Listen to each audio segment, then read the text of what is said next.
you're thinking like, okay, well, that particular hymn that I started with, the fact that people sing hymns to great men and their births, like surely, like you could hear like someone respond and say like, well, surely that man grew up to like win a lot of great battles, right?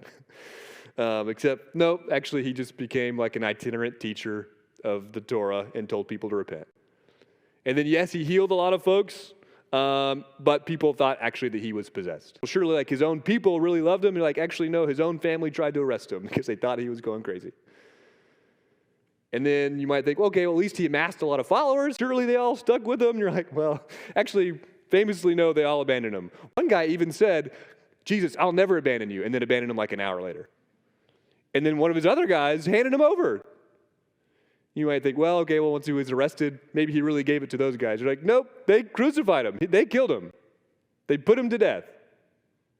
Everyone was so afraid that his followers, once they saw him put to death, they hid.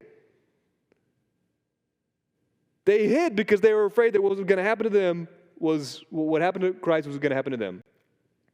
And this is what Paul heralded, Christ crucified. This is the one we worship, that's the point. Is the crucified one. Yes, the one who was raised from the dead, really, really importantly, raised from the dead and seated at God's right hand, but that just makes it all the more odd that God exalted a crucified man to his side.